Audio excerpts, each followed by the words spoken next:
Sometimes it really helps to be a highly recruited high school prospect and go to a big name program because it elevates your profile, it elevates your visibility, and everybody pays attention and they notice certain traits or characteristics that you have, and as a result, they fall in love with those and they overlook other aspects of your game, and you tend to get much more love as a prospect than maybe the film reality actually shows that you deserve.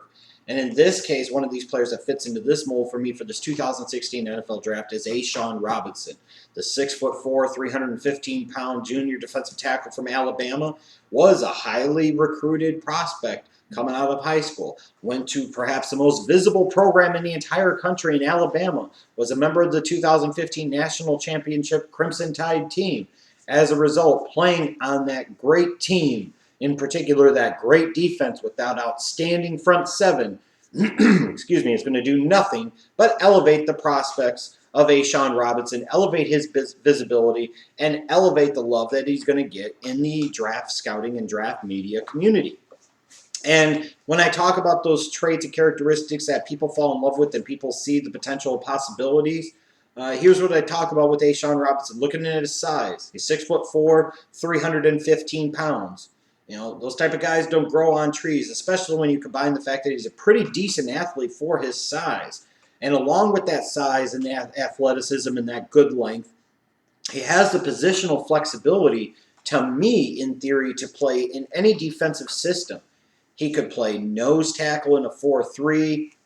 He could maybe, in some cases, play as an under tackle in a 4-3, depending on the team. He could play all over the place in a 3-4 for sure. He could play as a 5 technique end. He could bulk up a little bit and even play nose tackle in a 3-4 and be a more athletic version of a nose tackle in the 3-4.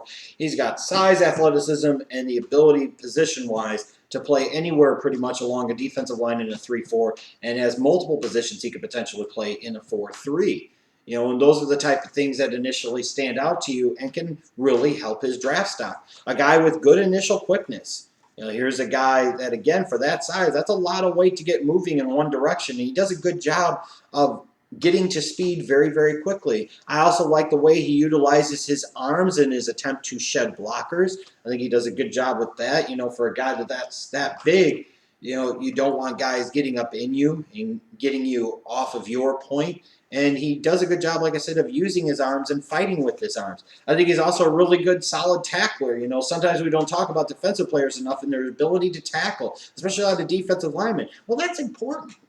You know, because at the end of the day, the name of the game is to stop the opposing running back. It's stopping the quarterback. It's stopping the wide receiver. And, you know, when they get the ball, you want to be able to tackle them. And A'Shawn Robinson shows me pretty good technique as a tackler. Here's a guy that can make some big hits, but he can also make the solid fundamental tackle. I didn't see him have a lot of arm tackles get run through at the college level while he was playing at Alabama, and I like that out of his game.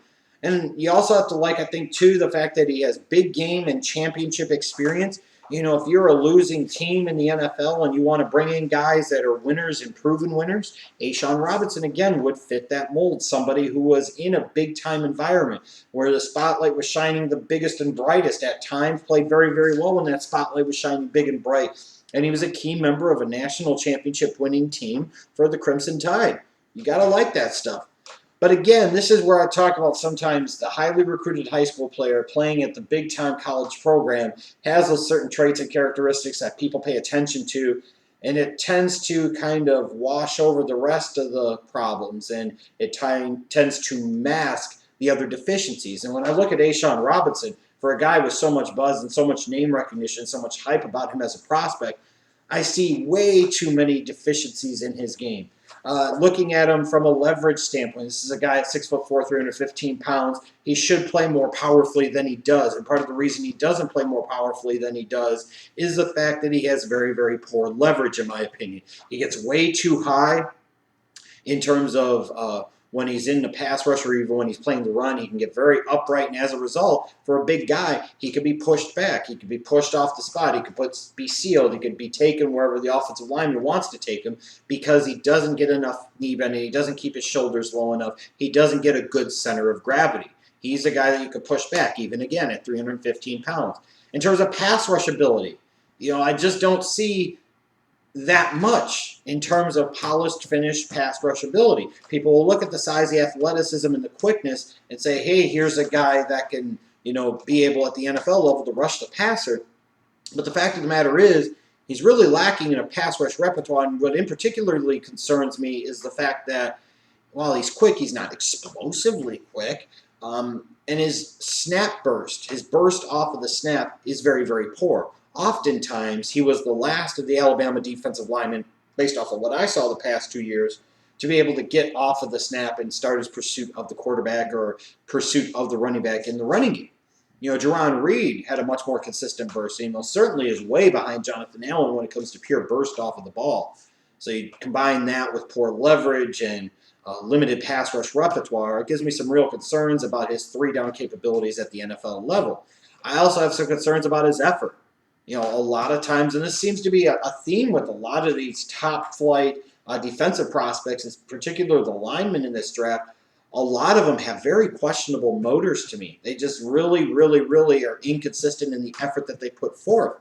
And I think maybe with A'Shawn Robinson, some of that could be conditioning. Maybe some of that is a mindset, because he rotated in and out a lot at Alabama. Yet at the same point in time, it seems like there were games where he would decrease in his effectiveness as the game would go along, even though he wasn't playing 80-90% of the snaps.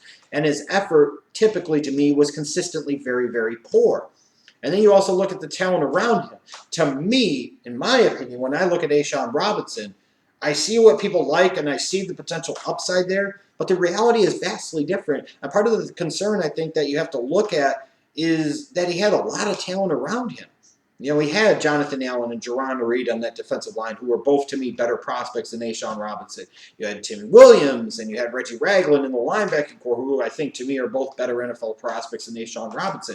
So you're talking about a guy, to me, that might have been only the fifth or sixth best player on Alabama's front seven, and people are talking about him being a top 10 pick. This is fucking ridiculous. How much was he helped by the talent around him? You'll hear some people talk about the fact that, he was asked to occupy a lot of blockers and this and that, but I don't necessarily think that was the case. Based off of what I see off of film, this is a guy that should have been able to penetrate more, was given more opportunities to penetrate more and create more plays than he actually did. Because if anything, I think Jarran Reed was used more as a space eater and a block occupier, and he made more plays and showed more consistent ability to get off blocks and penetrate than an A'Shawn Robinson did. And ultimately, when I look at Robinson and I look at his 3 years at Alabama, I'm sorry, I just did not see a whole lot of big-time improvement, which makes me question his work ethic. You could say, well, we don't know the guy, so it's not fair. Well, again, maybe it is, maybe it isn't. But at the end of the day, I'm going strictly off of what I see off of his film from the past 3 years. I don't see big, huge improvements, even if you want to argue that production was better in 2015.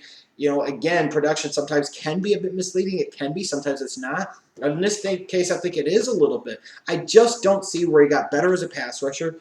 I don't see where he got better in terms of his leverage. His effort is still as poor as I think it's ever been. He still struggles to get off of the snap right away. And then I look at his conditioning, and I see a guy who had a tendency to wear down in games. It makes me question his work ethic and how bad he wants it and how much he's actually going to improve at the NFL level, and if he's always just going to be a bit of a physical tease. In terms of an NFL comparison, the closest I could come up with was Malcolm Brown, who went 32nd to the Patriots out of Texas in the 2015 NFL draft. Here's why I say that. Similar size, really good athleticism, have the potential to be really good run defenders, have the potential to be surprisingly good as pocket collapsers, as interior pass rushers. Although a couple of big differences here with Malcolm Brown. I thought he had better pass rush repertoire coming out of Texas. Thought he was a better run defender coming out of Texas. And the biggest thing of all, the biggest difference between the two of them is Malcolm Brown had a far, far superior motor and consistent effort level than A'Shawn Robinson did. But from a physical standpoint alone, I could see A'Shawn Robinson and Malcolm Brown being very, very similar. So in terms of my overall thoughts on A'Shawn Robinson, you might get it by now that I'm not as high on him as others. Here's a guy who's a 5-star recruit coming out of high school, is a big-name player on a big-name team. Physically, he looks the part. Really nice athleticism for his size. Uses his arms well, I think.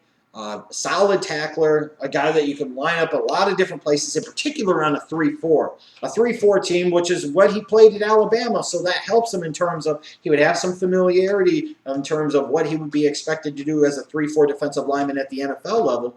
It's going to be appealing to teams. But the simple fact of the matter is this guy is overrated as fuck. And let's just call it as I see it, and he is overrated as fuck. Sorry, Bama heads, even you know it's true. Overrated as fuck. He's laid off the snap a lot. He gets stood up a lot for a guy that is 6'4", 315 pounds. Gets stood up far more than he should. He's supposed to be a strong guy. He's supposed to be an athletic guy. Stood up way too much because of his poor leverage, and in particular at times, I think not just his poor leverage, but his poor effort that I consistently saw him demonstrate over the past couple of years. In my opinion, after 3 years, he has zero goddamn pass rush moves. 3 years, no pass rush moves. And I'll stand firm in my belief that he's only the 5th or 6th best player on Bama's front 7 from 2015. 5th or 6th. If I'm being generous, he's the 5th best. If I'm not, maybe he's the 6th best. I just don't get the hype. And I think this guy is going to get drafted way too goddamn high. I've seen some reports and some talks about the fact that, if he dominated more, you'd be talking about him going number 1 overall. And his athletic upside is that high. Maybe that's true, maybe that isn't. But maybe that's part of the problem, is the fact that he doesn't show an ability to consistently dominate when he should. And the fact is that he's far from a finished player. He's got flaws all over the place, and I don't see where he really improved that much past 3 years. Somebody's going to take him in the first round. He probably goes in the top 20 picks, especially if he blows up the combine for his position. But again, he's going to get drafted way too goddamn high. In my opinion, he is a late second to early to mid-third round talent, and it's just that simple. I just think in a draft class that is full of good defensive tackles, that he's just too risky to take very high, and it's that simple. And again, part of the reason being is that he's so far from a finished product, and in particular, it's that lack of effort that I consistently saw out of him the past couple of years that really has me concerned, on top of the fact that you look at the system that he played in, how much of a focal point was he really on that defense when he had to worry about Jarran Reed, and he had to worry about Jonathan Allen, and Tim Williams, and Reggie Ragland? What happens if he goes to a team and an offense focuses on him? They might be able to completely eliminate him from the equation. I'm sorry. If a team takes him somewhere early to mid-second round because they're gambling on the athletic upside and they play in a 3-4 and they can deploy him all over the place, I won't give him too much grief. But man, oh man, I know with my Bears picking at number 11, in no way, shape, or form would I want this dude. And frankly, I think the more you watch his film, if you haven't already, you should. If you're a team picking in the first round, especially if you're a team running a 3-4, watch this guy and tell me, do you honestly see a first-round talent? I don't. And frankly, I think some of the people that do are fucking crazy.